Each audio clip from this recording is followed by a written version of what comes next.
Of Christmas, we are having our Christmas service this year.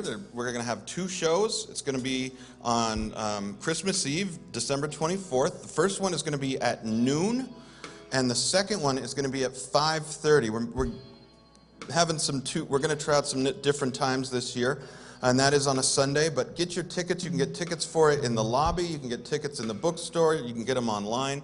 Grabbing a ticket helps us keep count of how many people are coming and how to prepare for everything. So please grab a ticket, grab an extra one for a neighbor, a family member who maybe has never been to Unity of Boulder. This is a great show to show them to have as your first thing you see here at Unity of Boulder. And that is Christmas Eve this year. Our annual Wounded Knee gift drive is in full swing. We are taking coats, jackets, warm pants, warm boots, anything that will help keep you warm. We are also collecting food items so that there can be a big, huge meal and a big feast on Christmas Eve up there. There's a list of food items that we need in the lobby. If you see something on that list that you would like to bring, just write your name by it and then bring it in next week or anytime during the week. And we will collect it and we will get it all sent on. We'll get it sent up at the end of this month. We also are going to be celebrating the winter solstice here in Fellowship Hall with Norma on December 21st. It is from 8:30 to 10. It says in the handout 8:30 to 9, but we decided that would be too short. So that is wrong. It goes till 10 p.m. You don't have to sign up for it. You can just show up, and there will be singing, chanting, drumming, and just welcoming the winter solstice. So come on out for that. All right, now we would like to move into some prayer. This time of year, there's a lot of Christmas stuff going on, but this time of year we also, for our Jewish congregants, know that right now we are in the middle of Hanukkah, or the celebration of lights. I am Jewish, so that includes me. And for those of you who don't know what Hanukkah is about, long ago, there was a group of Jews called the Maccabees, and they were trying to retake their city from a Syrian ruler named Antiochus. And at one point in this brutal battle, they were all holed up in one temple. And when they got into that temple, it was dark, and there was oil for their lamps, but only about enough for one day. But the miracle that we celebrate today is that God allowed that oil to last for 8 days. And so that is why we celebrate for 8 days and 8 nights during Hanukkah, also known as the Festival of Light. And when we are lighting our candles each night to celebrate, this is the prayer that we say. Baruch atah Adonai, Eloheinu melech olam, asher kirishanu b'mitzvotav, v'tzivanu lahadlik ner shel Hanukkah. Blessed are you, Lord our God, King of the universe, who has sanctified us with his commandments and commanded us to kindle the Hanukkah light. Amen. And so, as you can see, this is the call to prayer part of our service, and this is a chance for you to write down any names of people that are needing prayer at the time. There's prayer sheets in front of you in the pews. And Steve Sheets, who's on our prayer team, I almost said the wrong name right then, is the head of our prayer team, and he will come down the middle aisle and collect those names, and they will be brought to the prayer box and prayed over for 30 days here at Unity of Boulder, and then they'll be sent off to Silent Unity in Kansas City for another 30 days. And feel free to write your own name down. The universe knows what we need before we even ask. It's really us aligning ourselves with this limitless inner power that heals everything. So join us in singing.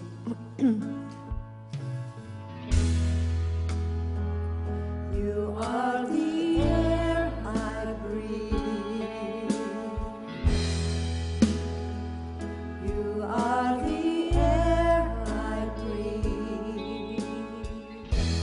Your holy presence living in me. And I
And so it is. Now we have the wonderful opportunity to listen to Marcy Baruch lead us in some Christmas music today. And we can enjoy that. I saw you walking out that back door, and I'm like, how did you get here so quickly? She's magic, is what she is.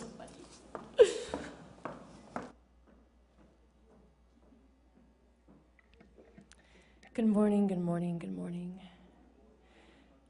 This is the air I breathe, and we're in the midst of holiday season and so much going on.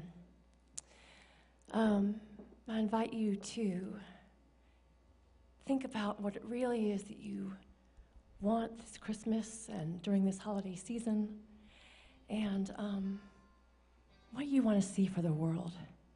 And I'm really resonating with this song as well as part of my own grown-up Christmas list.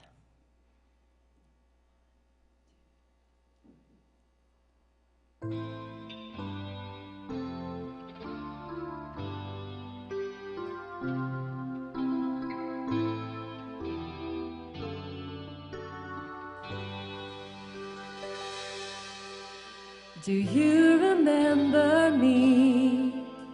I sat upon your knee. I wrote to you of childhood fantasies. Well, I'm all grown up now and still need help somehow. I'm not a child, but my heart still can dream. So here's my lifelong wish, my grown-up Christmas list, not for myself, but for a world in need. No more lives torn apart, and wars would never start, and time would heal the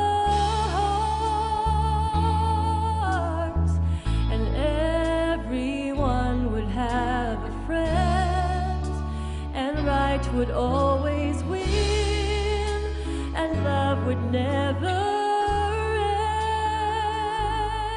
Oh, this is my grown-up Christmas list.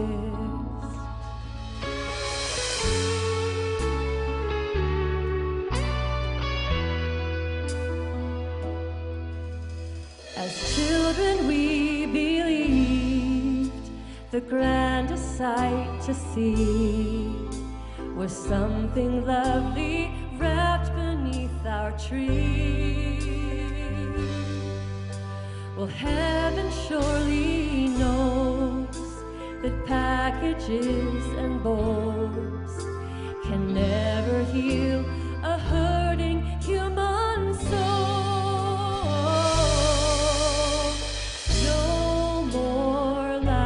Torn apart, and wars would never start, and time would heal the heart,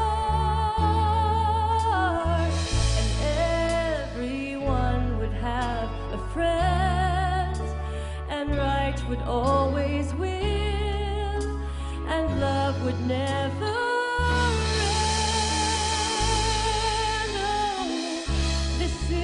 my grown-up Christmas list. What is this illusion called? The innocence of youth. Maybe only in our blind belief can we ever see the truth.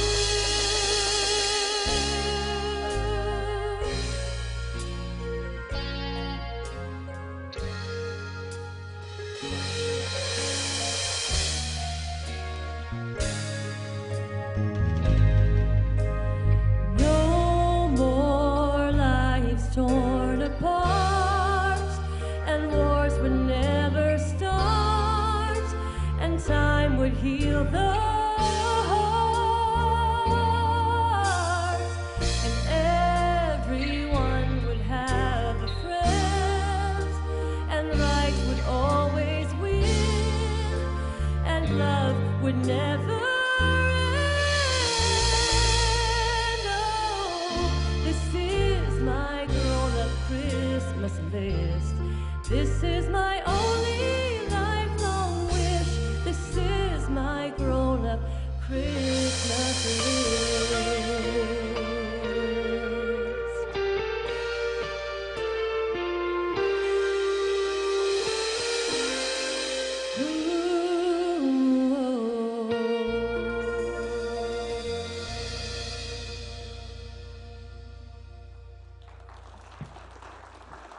Thank you so much.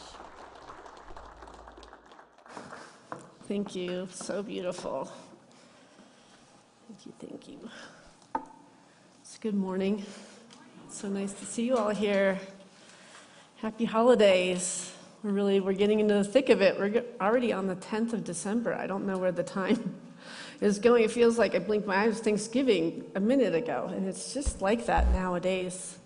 Our lives keep us so busy, and you want to be more reflective of these wonderful experiences and not have to be rushing through them and really enjoy the time. So my talk title today is Discovering the Gift in the Silence, discovering the gift in the patience, discovering the gift in this moment, right? It's really a time to reflect on the last year and see all of the wonderful things that we've accomplished in the year, finding things that we don't want to bring with us to the next year, taking inventory of all of it. And I know this last year has been kind of a big growing year for a lot of people.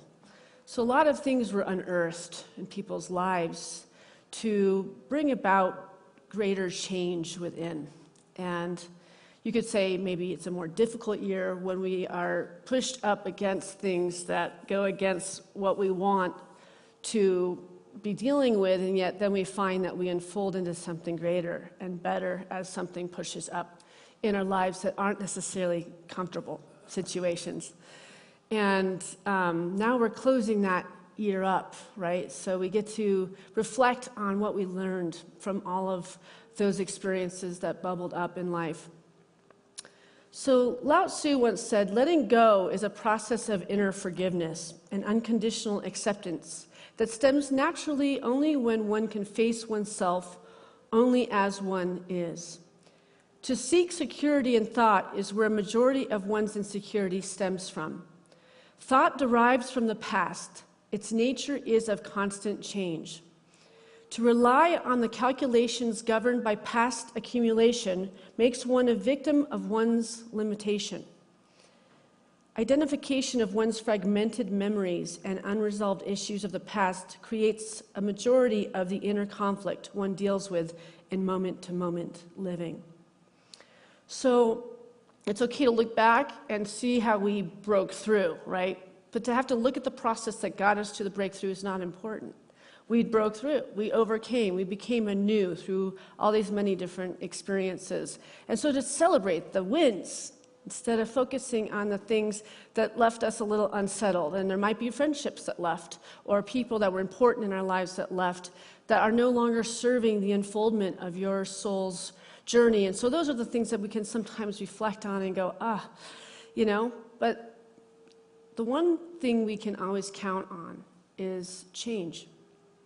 Change is the only solid in life, right? So if we aren't changing and if we're not growing, then we're stagnating. And we're staying still in an unmoving energy, right? So as we have gone through a lot of things in the last year, you just realize that you're a different person today than you were that started 2023. And that's the awakening, that's what's being called of all souls on this planet that chose to go into a spiritual life, to choose to be of a greater existence, of a greater outpicturing, to be a part of and being the second coming of that Christ consciousness that is so being called in this world and for our planet. So letting go is a process of inner forgiveness and unconditional acceptance that stems naturally only when one faces oneself and only faces as one is, right? But that also doesn't mean we're stuck as that oneself. We are always growing, we're always moving, we're always changing. The first principle in unity goes like this. Can somebody get my things to progress or no? I'm going to need that to work. Or maybe not. I don't know. I guess I could just... All right, I'll just read it. Oh, there we go. Number 1 of 5, Unity Principle says it this way. Up, back. Okay. Okay, there I am. There is only one presence and one power active as the universe and in my life, and that is God, the good. There's only one presence and one power. There's only one energy of this goodness that is in all and through all, regardless of what's happening in our lives. So when we are in a life of practicing our meditation and being in prayer and heightening consciousness and divinely becoming a part of higher and higher frequencies within ourselves, we're much more connected to this divine power, this universe that is God as us in expression. And so when we really reflect on that, if somebody could go find Mike in the fellowship hall, he needs to fix something up there.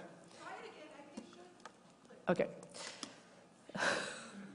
My husband, I know, is going to purchase something for our daughter because it's her birthday today, and I know he's in there right now. Anyway, so there's only one presence and one power active as the universe, and in my life, God the good. So this talk is about to take a different turn than I was planning on taking until the middle of the night last night, when I was like, you know what? I can go into a surface talk that I was going to do to kind of avoid something that's happening in my life and in my husband's life. And I was woken up at 3 in the morning, and I know when Spirit wakes us up at 3 in the morning that that is a time to sit and be with the universe.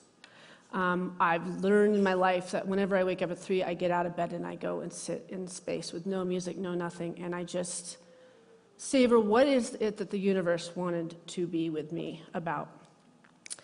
And I was in reflective silence. I was in that space of discovering the gift of the silence. With all of the many roles that I play in my life as a spiritual teacher, as a mother, as a daughter, as a singer in the choir, as overseeing music of the choir, I've got a lot of plates spinning right now. But one of the things that you all might not know this year is that Mike's mother passed away a few weeks ago. And it was unexpected in our lives. And she was the human version of love in essence only. That's all she was. Pure, unconditional love. And the loss of this energy in our life was devastating and is devastating. And so I've not been talking about it because I don't feel that Mike really wants to talk to anybody about it. But it's hard to not speak to what's actually happening in our lives. And you don't realize how hard the holidays are when you lose someone that you loved so deeply, right? So to, one, be the wife that has to hold the space of his loss, but also to be a person that was received by this woman 11 years ago, with me coming in with children from another marriage, and immediately making me her daughter, and loving my children, and in a way that I've never experienced somebody so unconditionally not judgmental in any way, shape, or form, but almost treated me like I was the answer to her prayers. You know, like that kind of a person. And it was an instant connection, an instant love. She was going in, she was dealing with some health issues, and she was going in to get a heart surgery to help some issues that she was dealing with, and she didn't make it out of the surgery. And so we are dealing with grief during the holidays, right? And there's this subtle experience with it that, you know, I'm sure you've all had that when somebody passes away when you're not expecting it, like we really weren't. We were expecting that this was going to be the fix that we were praying for. The whole world stops in your world. Have you ever experienced that? And you realize the whole world's still going, but all of a sudden your world just stopped. I experienced that when I lost my son 19 years ago too. It was like, how is the world still going and my whole world just ended? And there's something so holy about this space that we're in, though, because you're so deeply connected to God. There's a palpable feeling of spirit and love holding you in this space. And so it's not like you want to ever invite this into your life, but there's so many gifts in this silence. You're watching the busyness of the world, and all of a sudden you can only live in the present moment, which is really the goal. in awakening is to live in the presence of this moment, to take it so fully in. And grief forces you to do that. There's no way to plan in the future. There's no way to even look back. You're just in it, raw, in this incredible, vulnerable place, such a sense of wonder and awe and presence about the ethereal and where she is and all of it. So after we were leaving the hospital and she hadn't made it through her surgery, Mike went on to go home with his father and sister to go powwow about what happened, and I ended up being in a car by myself driving home, which was not on purpose, and nobody was doing that to me, but it wasn't exactly ideal when I just experienced this shock, and now I'm in my own car driving. And I was speaking to her, because obviously I'm with people that cross over all the time. That's part of this calling in my life. It's very different when it's a family member. And so I was talking with her, thinking about her taking on this next journey, her being in the process of going into the unfoldment of the ethereal realm. And while I was talking with her out loud in my car got this floaty feeling like something else was driving it because I was in this altered state with her. And my ear rang so loud.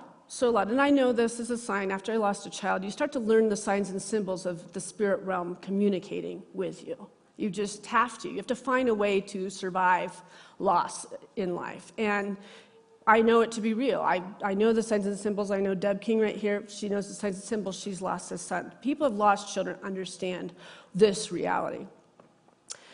And I heard this high-pitched sound, and I'm like, oh, there you are. You're already figuring it out, like communication with the human condition.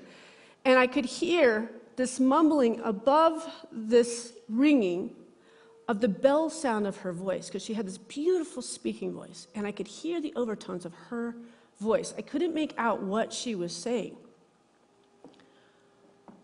But all I got was, thank you. Like, I appreciate it because I helped her cross over. I did the prayerful stuff with her. And her gratitude for me being there and being in the presence of this moment with her and leading the family through something they were not prepared to do. And it reminds me from the Lord's Prayer where it says, "For thine is the kingdom and the power and the glory forever and ever." This is our recognition that God is the giver of all good. And we acknowledge this limitless, expanding power within us. When we go through these challenging times, and is it challenging? I mean, we're the ones that make the meaning of, death being a hard thing. And it is, because we're attached to the physical interaction. But there's so many gifts in that loss for us to get a greater understanding of how to live, how to be present in life. I used to think that I have my dog Gilly. I talked about him last week. I'm obsessed with him. And he's the one that gets me through the difficult stuff. He's the one that he's just love. But I used to think, he's 6 years old now. Every time I'm loving him, I feel a sense that I'm going to lose him. And I've wondered if that was a trauma response because of losing a child, right? And he's kind of replaced that energy, I'm such his mommy, and he just stays a baby all the time, in my view. But I realize it's not that when you really live in the presence of now, you recognize that just us sitting in the midst of each other right now will never be the same. There's never, ever a promised tomorrow. So if you live in a state that right now is all there is with you and me, and you and me, and you and me, and with my kids or with this dog, you realize that you give all that love, all that awareness, all that good listening, all that time that's needed, whether you have time or not. You're a different person when you realize that nothing's promised tomorrow. You have today for the presence of the holiness as a reflector of this love for others, especially during the holidays when it is difficult for people that don't have a significant other or have a family to share it with, right? So Mike and I I've been talking to him about looking for the signs and the symbols of the presence of his mother, right? Because he's been married to me now for 11 years. Actually, 9 years. Been together for 11 years. And when I first dated him, he was an agnostic. But it didn't matter because he's the kindest person I'd ever met. Like who he was in his giving and receiving. I don't care about religion. I don't care about any of that.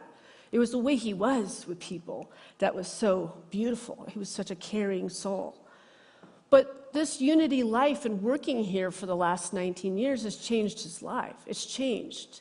So he's looking for the signs and symbols, and I'm going to watch him. I'm discovering things about him in this grief place that I've never seen before. And it's beautiful. It's really beautiful to watch the unfoldment of this veil being thinned and him starting to experience this communication, this connection, right? So this last Thursday was the first day of Hanukkah, and his mom was Jewish.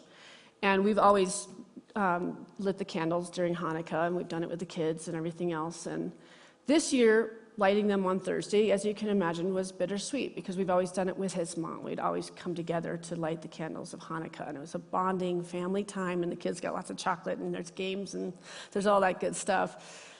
And that particular night, Mike was lighting the candles, and I could feel his energy around it, and I could feel his mom in the room, you know. But I'm letting him discover as it all goes. And we have a picture of her with him that I took the night before the surgery. And she looks as alive as you could imagine and beautiful. We've had a candle burning since she passed.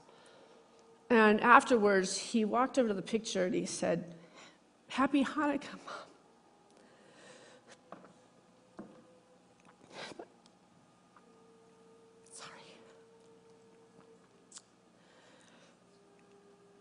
And my daughter was sitting at the coffee table when he did this, and she went to the kitchen because she needed to cry because she was so connected with her. I said, "Mike, she's right here. She's not in that picture. She's in this energy that we're in right now, you know." And he says, "I just can't believe," and this is something that happened. So after she passed away, she'd always promised him that he'd get the menorah of their family's menorah his whole life. They lit the same one as a family, and he always made it clear he doesn't want any money, he doesn't want anything when she passed away, but he just wants the family menorah. And when they went back after she passed, they couldn't find it, and she had been cleaning out the house just in case she didn't make it through the surgery, and they realized she had given it away. Somehow it had ended up in somebody's hands that was not where they wanted it. So that was also the bittersweet moment of lighting the candle, and he didn't get the menorah that he wanted. So he was discussing this with me. He's like, "I just can't believe she would have made that mistake, that she wouldn't have made sure that I got the menorah." And we're discussing it. And all of a sudden, his phone dings right while we're discussing it.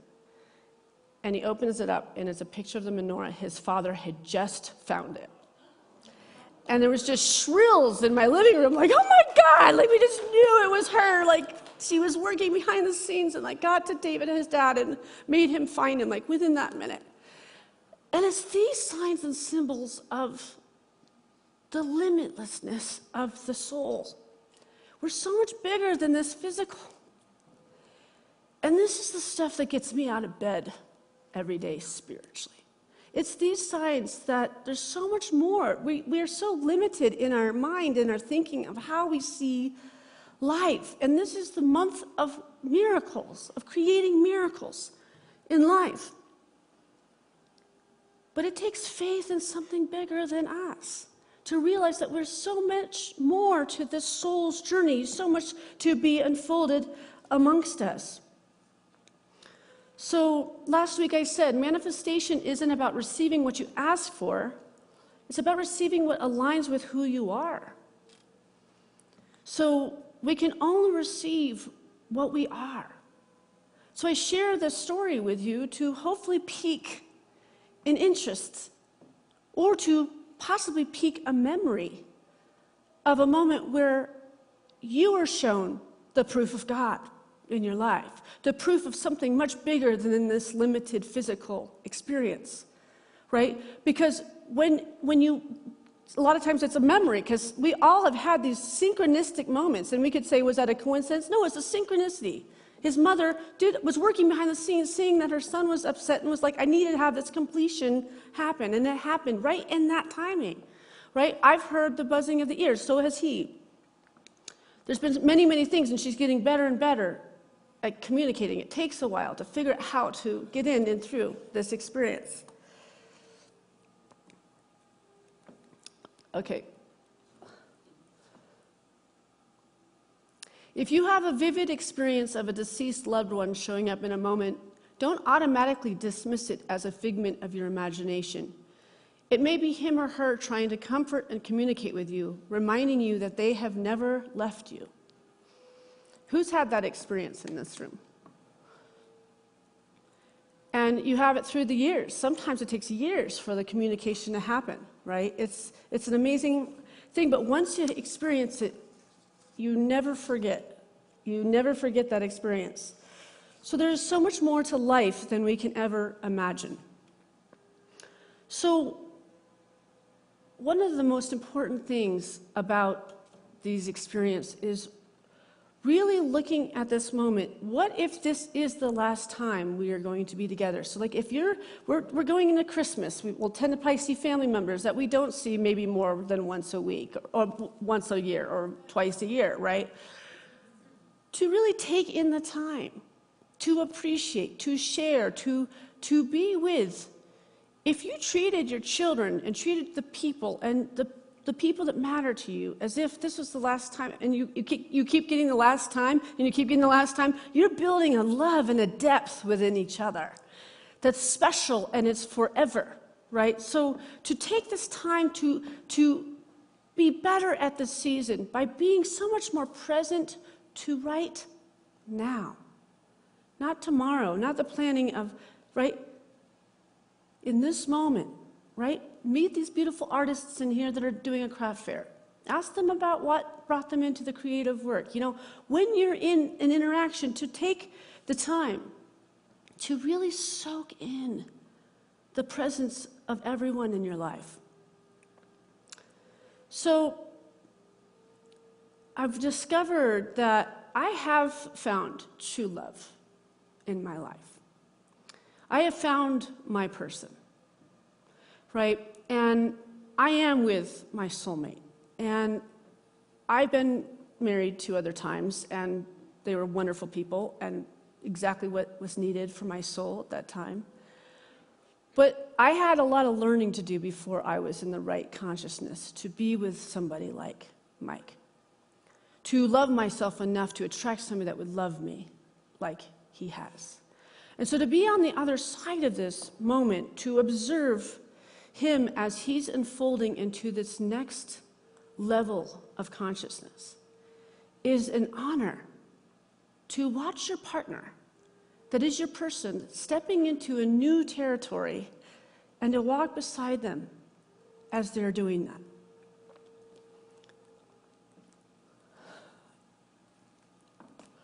Samuel Richardson writes, "True love is the highest form of friendship, for it lessens your sorrows and it doubles your pleasures." True love is the highest form of friendship, for it lessens your sorrows and it doubles your pleasures. The closeness that Mike and I feel having each other to be a shelter unto each other during this most difficult loss is nothing short than a true blessing. You realize that, obviously losing parents is part of the process, right? I don't really think we thought we were going to lose his mom at this phase yet, but we're stepping into a next time in our life, right? Now that parents start to pass away, we will have unto each other, we will be that shelter. And you realize that we have to go through all those things together. And so the bond deepens and you become closer and closer as you have to be vulnerable, walking through and dealing with, cremation and burial and having to talk about things you probably don't talk about. And you have to, right? It's like the stuff that you're like, oh. Nobody prepares you for it, but you have to face it together. And yet you have the whole universe in your hands because you have a person to share it with. And I'm grateful for this partnership that I have and the doors that are opening up to us as we're walking through this threshold together. There's a few things in this last year that we've been trying to shift and change in our lives and could not find the avenue to get kind of out of the rut with it. We've worked it with it, we've prayed about it, we've affirmed it, we've visualized it. And something about coming to this place where our life stood still, all of a sudden all the answers and the avenues are being shown to us where we need to go next. It's interesting how the universe has this way of taking that when you really get out of yourself, because that's what grief does. You're not thinking about yourself, me, myself, and I. Like, there is nothing. It's, you are in your heart. And you realize that it's really when you're in your heart that we find the path that we're supposed to be on, where we're supposed to go, what we're supposed to be really and truly focusing on versus what we think we're supposed to be focused on, right? So it's to be able to get out of the mind and be moved into the heart and letting it guide and direct. Matthias says, the duality or the conflict in life separates us from unity, but the duality or the conflict is also the path toward unity. Isn't that interesting? So the duality or the conflict in life, so to lose somebody, you went right into duality, conflict, like that happens, and it kind of breaks you for a second. But what it's doing is it's unraveling, it's undoing the limitations and the things that were no longer serving you. And then the next thing you know, it's that very duality and the conflict that is what's going to put you back together and toward a greater unity and oneness. And so when we push up against things that we don't like to push up against and we don't want to have to deal with the changes of life, it's in those changes of life that we are born anew.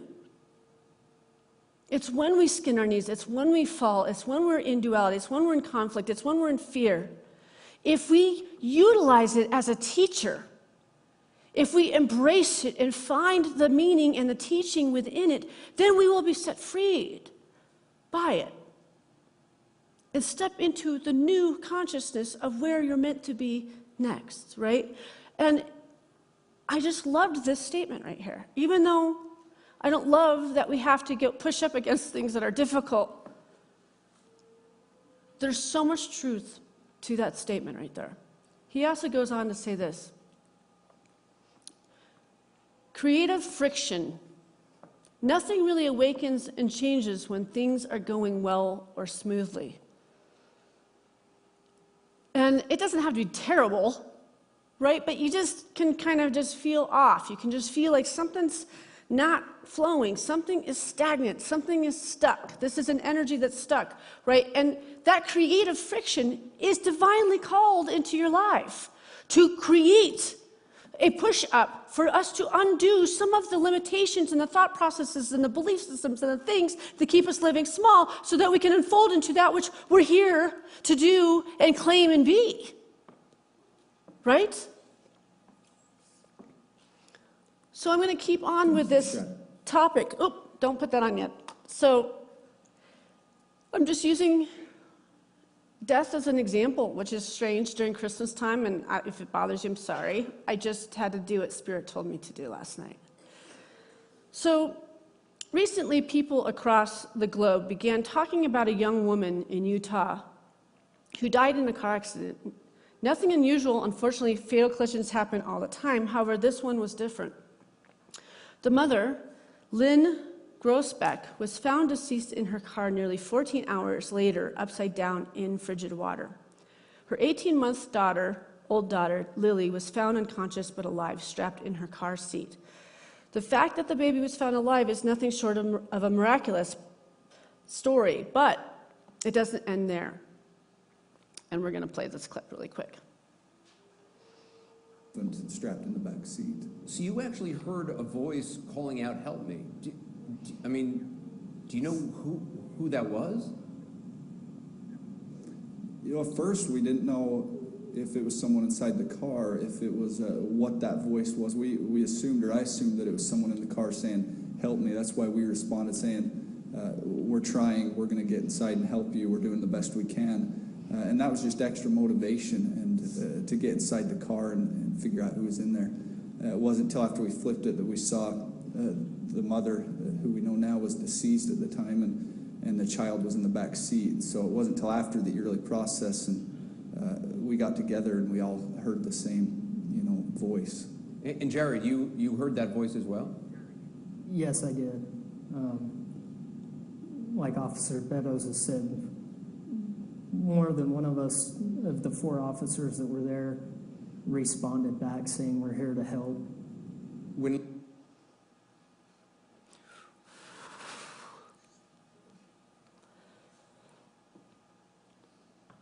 So when emergency personnel arrived at the scene, they said they heard a distinct voice coming from the car. They all heard it and said it did not sound like a child's voice. In fact, they said they heard a distinct woman's voice calling for help. They even responded back telling the woman to hang in there and that they were coming. When they finally managed to turn the car over, they found that the woman had been passed away, and she had been passed away for hours. And this incident gave them the chance to find the baby and resuscitate the baby and save its life. This incident is what I refer to as a visit from heaven, right? And there are stories like this that go on and on and on and on. I mean, I heard my mother-in-law's voice a few weeks ago.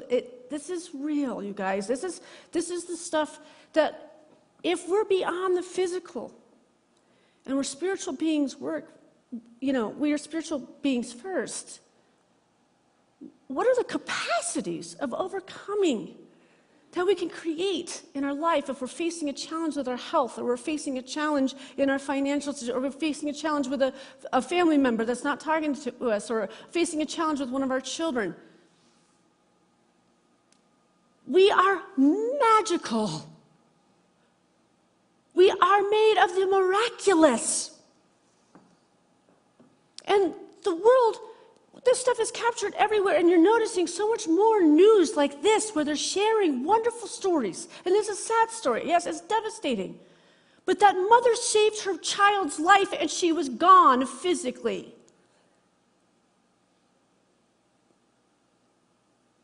What does that say for your loved ones that have crossed over? Don't you realize they're still doing things for you? Think about that. And that we also can send all that love to them, and we're still having this interaction.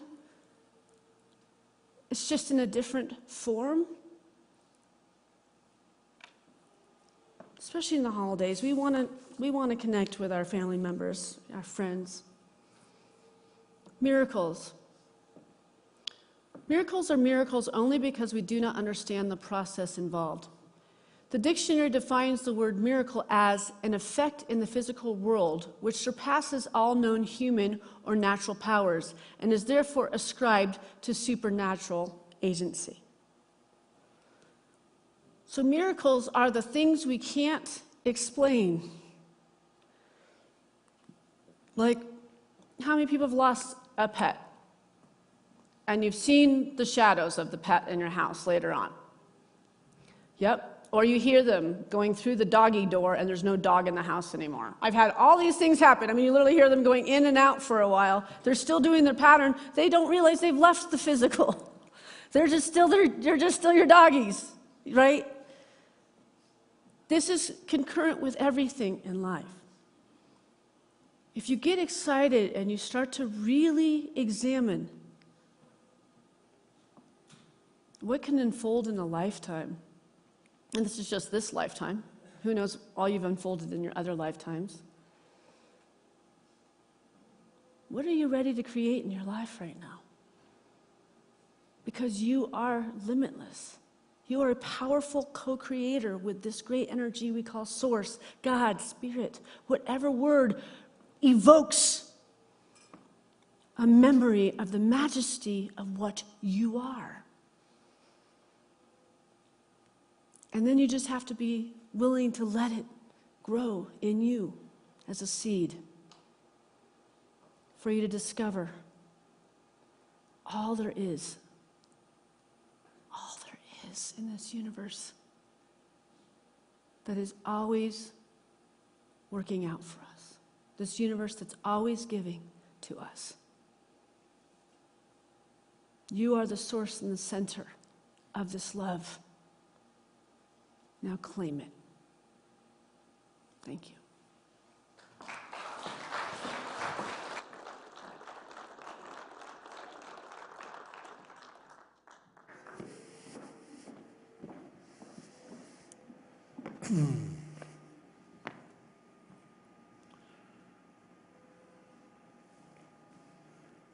Well, we have freely received insights that we can apply in our lives, expand our awareness just by being a little more open. And it is so beautiful to be able to receive that.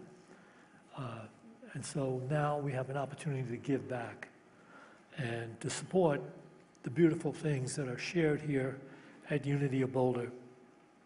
So with that in mind, those of you that are watching on screen, once again, I invite you to show up here every now and then in this physical experience, because it's much more open and free, and it fills you so much more than watching this on a screen.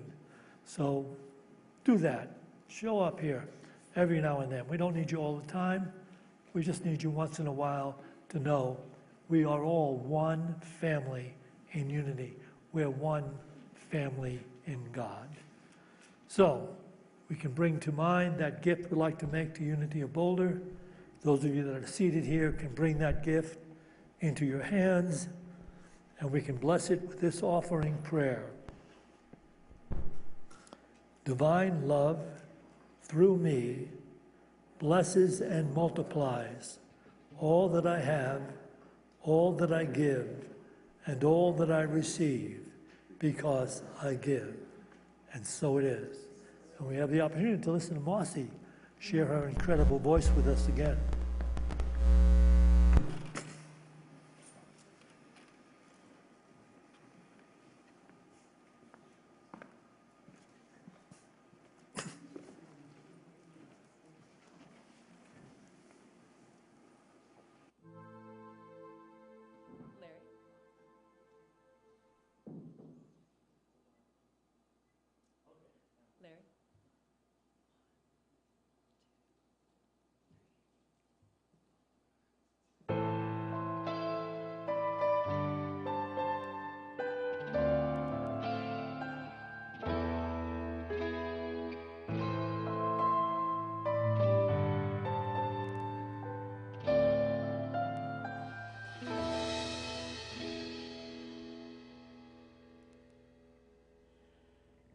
Mary, did you know your baby boy would one day walk on water? Mary, did you know your baby boy would save our sons and daughters? Did you know that your baby boy has come to make you new? This child that you delivered will soon deliver you. Mary, did you know your baby boy would give sight to a blind man? Mary, did you know your baby boy would calm the storm with his hand? Did you know your baby boy has walked where angels trod? When you kiss your little baby, you've kissed the face of God.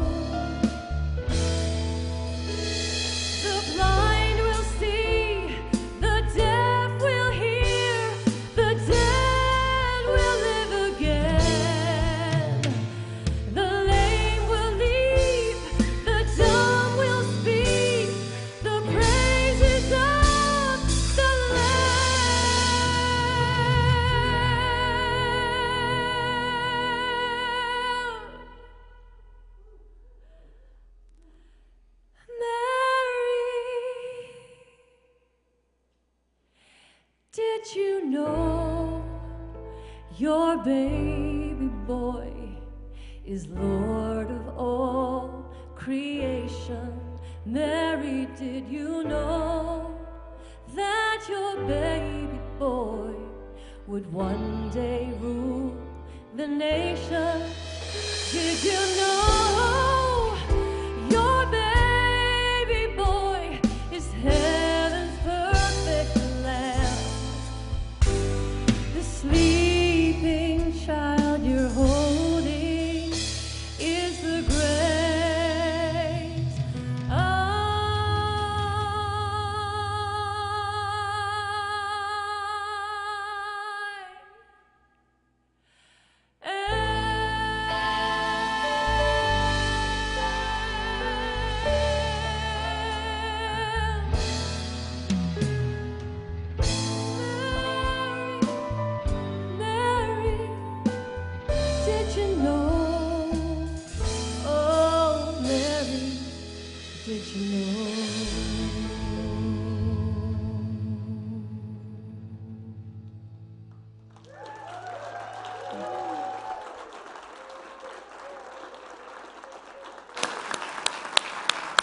Beautiful. Thank you. All right. Well, we want to let you know that we have prayer partners available to you. At the completion of the service, you can just stay seated in your seat, and they'll come and pray with you right here in the sanctuary or downstairs.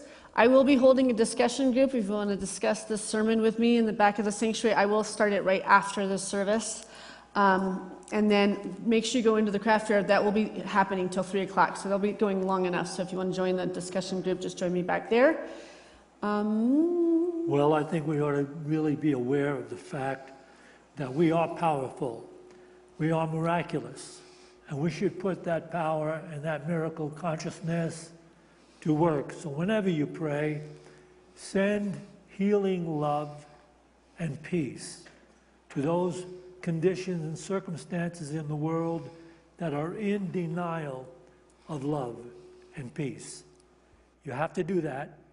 Whenever you pray, whenever you meditate, just do that. Send love and peace to all those places in the world that are in denial of love and peace. All right, we're going to circle up around these pews right here and hold hands and sing "Let There Be Peace on Earth." You'll just sing through that. Josh, can you turn Marcy's mic on, please?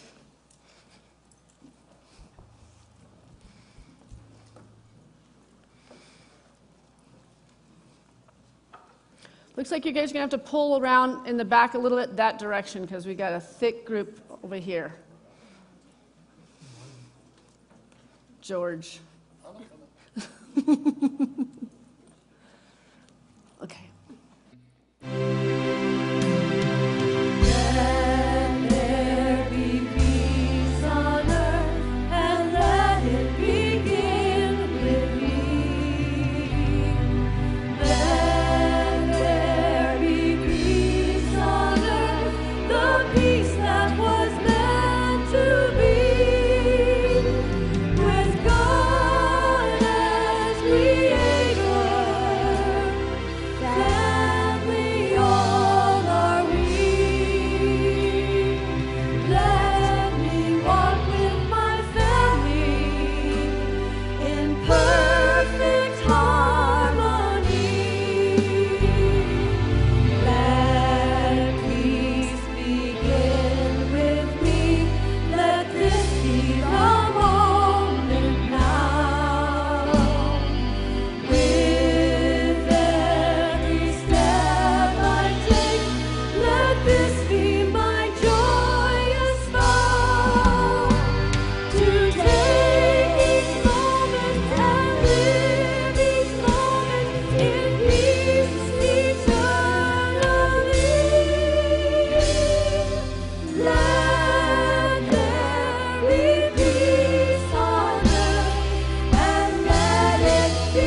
I release. And I let go. I let the Spirit run my life. And my heart is open wide. Yes, I'm only here for God. No more struggle, no more strife. With my faith I see the light. I am free in the Spirit. Yes, I'm only here for God. I release and I let go. I let the Spirit run my life. And my heart is open wide. Yes, I'm only here for God. No more struggle, no more strife. With my faith I see the light. I am free in the Spirit. Yes, I'm only here for God. I release in the Spirit. There you are. And my heart. Yes, I'm Singing. only here for God. No more struggle, no more strife. With my faith, I see the light. I'm free. I am free in the Spirit. Yes, I'm only here for God. Yes, I'm only here for God. Yes, I'm only here for God. Woo! Take that with you this week.